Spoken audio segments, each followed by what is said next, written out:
Ladies and gentlemen, before I start, can I just check who here has spent the last 7 days trying to get your tickets for Oasis?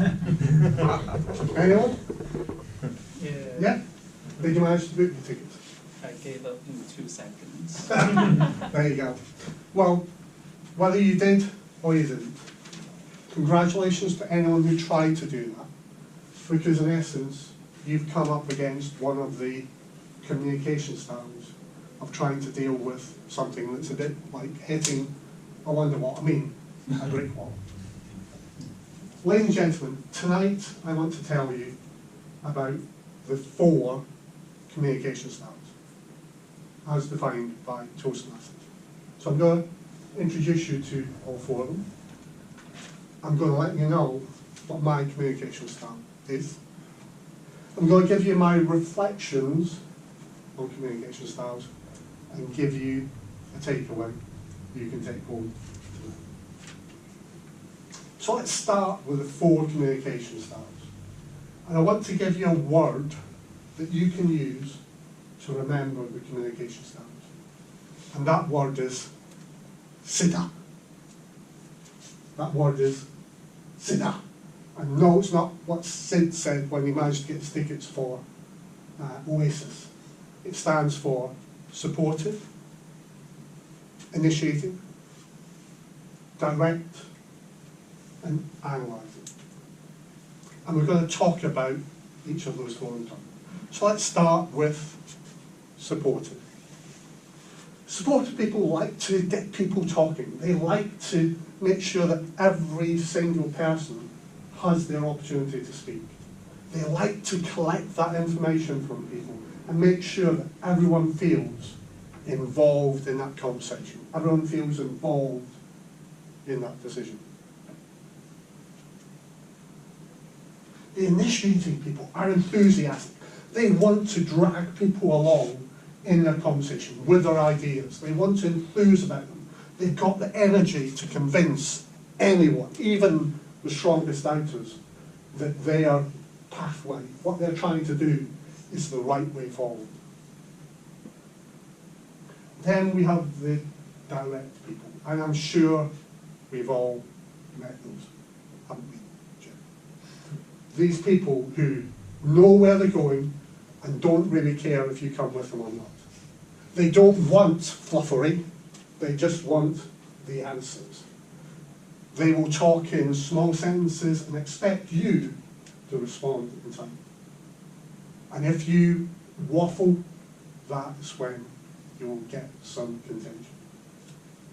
And the last type is the analysis. Now these are the people who will sit quietly, but they'll be taking in absolutely everything that's been said.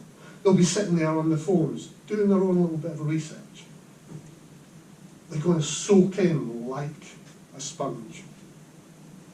But when they do speak, when they do give their tongue into that conversation, they are worth listening to because it'll be well researched, it'll be informative,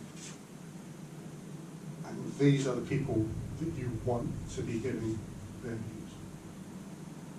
So those are the 4 communication styles as defined by Toastmasters. Now here's an interesting question. Which one do you think are? All 4. All 4? Ooh, contentious. If you had to choose one, which one would you say? I'd say supportive. Supportive? No one going with direct? Good, thank you. You're quite right. My core communication style is supportive. I love working with people. I love getting the best out of people. I love listening to people because they all have such great ideas. For those of you who have heard me give a speech before will know that I talk about Dale Carnegie and actually live by some of his principles. One of his core tenets is to engender in people an eager want to do the right thing. To engender in people an eager want to do what you want them to do. And that is what I've done through most of my management career. And I think I've done fairly well with that. But here's the secret. yes, you, throughout the whole day, use all 4 communication styles.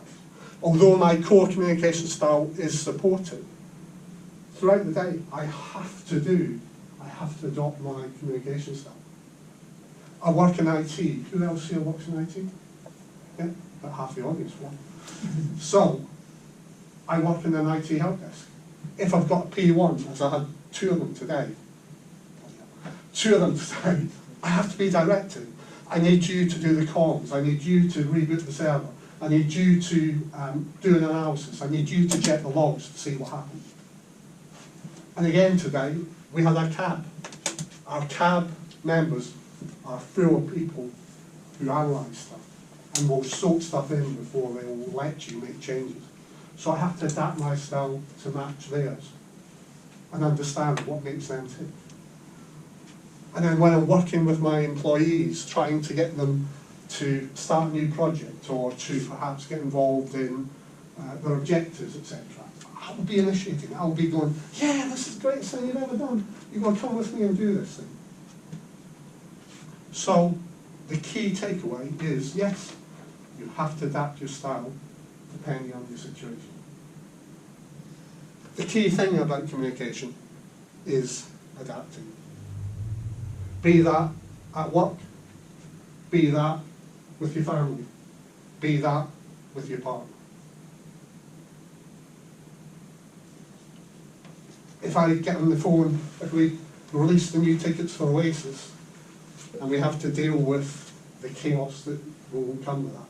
But if Oasis can sort out their ticketing system, I hope, I think, I know, there's hope for us all yet. I'm just going to finish off with a little bit of